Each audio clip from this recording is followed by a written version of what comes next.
What is enlightenment or spiritual awakening?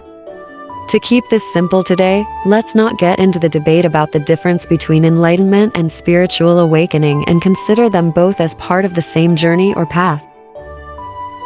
Let's simply say it is the liberation of the mind being the conscious part of your brain, which is therefore the counterpart of the unconscious part of your brain. Liberation of the conscious mind gives an understanding that leads to the liberation of the heart.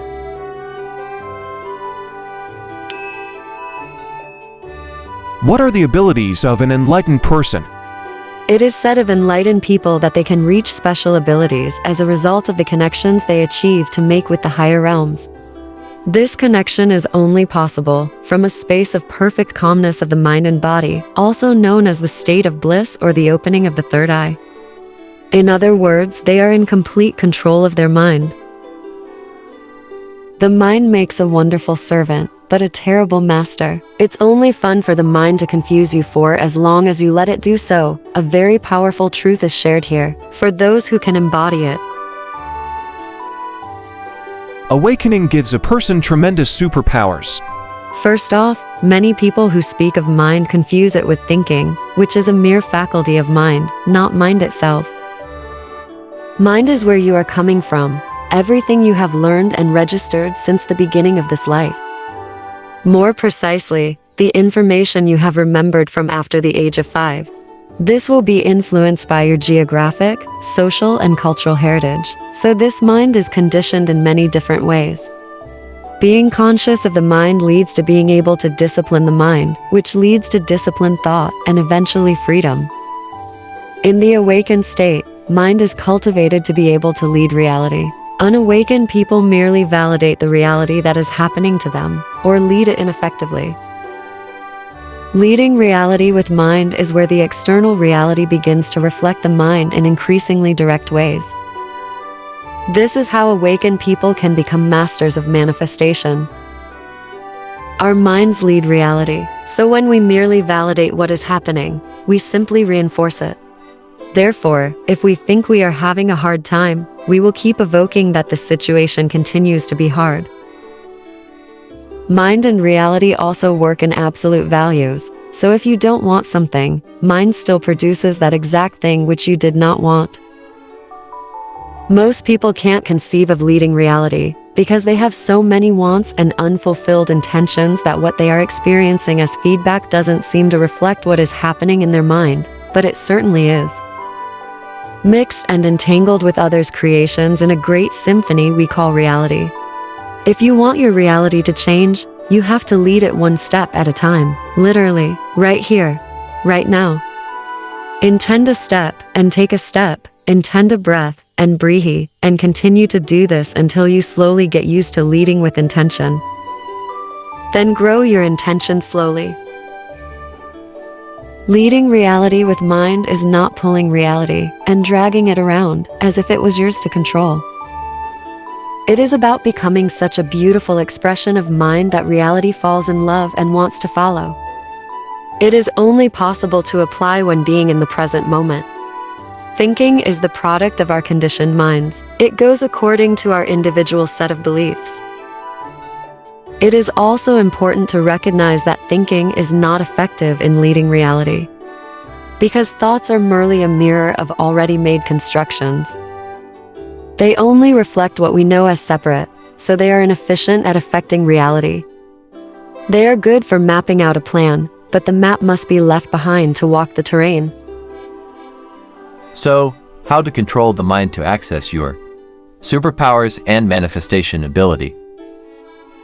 Stilling the mind is extremely important because it stops the mind from mindlessly creating reality. It also builds up the strength and capability of projection. If you only ever had one thing you want in life, you would accomplish it with certainty. If you have thousands, it is likely none will be fulfilled in totality.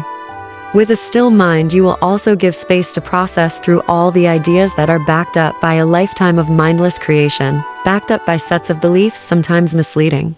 You will be able to become an observer to your own behaviors. As you get deeper into this process, you will find that clarity of mind also leads to a healthier body. When both mind and body are refined and strengthened, there will be a convergence over the heart, and your true spirit, your soul, will awaken. We see this symbolically as a heart with wings. The heart, also known as the heart chakra, opens. It is liberated from all blocks and finally able to feel emotions. In this awakened state, you will see the true nature of reality and how amazing humans are. All of them. You will also discover synchronicities and how to experience reality in a mastered state. Like the old kung fu master who finds a lucky coin on the floor, bends to pick it up, and the dagger that was thrown at his head misses.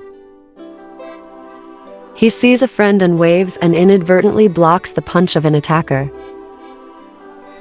This is known in the East as Wei Wu Wei, or the effortless force, but the truth is, it is simply one whose mind is synchronized with reality. Most enlightened people appear as normal people in the world, and nobody notices anything special or pays much attention unless they are actually engaged in a spiritual guidance relationship with that enlightened person.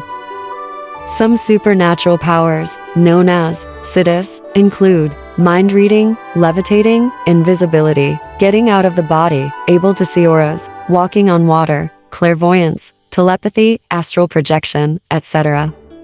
And you are just an ordinary human being.